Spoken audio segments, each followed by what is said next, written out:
नमस्कार. श्री ब्रह्मचैतन्य महाराज प्रवचने सार. ऑगस्ट महिना. आनंद समाधान. 15 ऑगस्ट. वृत्तीचे समाधान ही भगवंताच्या कृपेची खूण. आपला देह पंचमहाभूताचा आहे. यामधला मी कोण आहे हे पाहावे.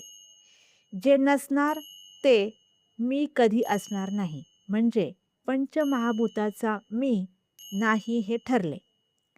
जो शाश्वत असतो तोच सच्चिदानंद असतो.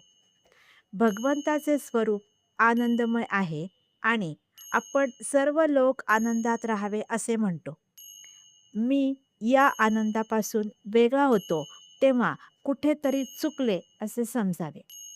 अपूर्ण सृष्टी पूर्ण करण्यासाठीच मनुष्याची उत्पत्ती भगवंताने आपल्या अंशरूपाने केली. आपल्या आनंदात व्यत्यय आणणारे विषय जाणून घेतले म्हणजे मग आनंदात बिघाड येणार नाही. जो भक्त झाला त्याला विघ्ने येत नाहीत. भगवंताचे म्हणून कोणतेही काम केले म्हणजे त्रास होत नाही. आनंदाचा साठा कुठे निश्चित असेल तर तो भगवंताजवळ आहे. वेदांत हा सर्वांसाठी, सर्व मनुष्यमात्रांसाठी आहे. वेदांताशिवाय मनुष्याला जगताच येत नाही. वेदांतात इतर सर्व शास्त्रे येतात. शास्त्राचे मार्ग हे वृत्तीला भटकू न देण्यासाठी आहेत. ते वृत्तीला हालू देत नाहीत.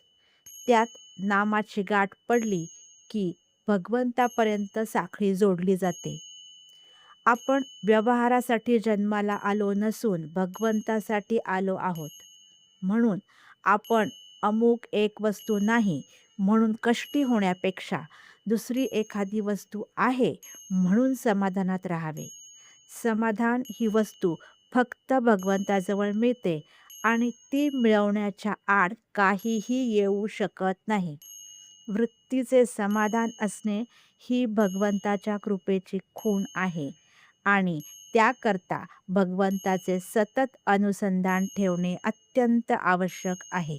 काही बोलायचे असल्यास, सांगायचे असल्यास, शेअर करायचे असल्यास कमेंट करा. आनंदात राहा. धन्यवाद.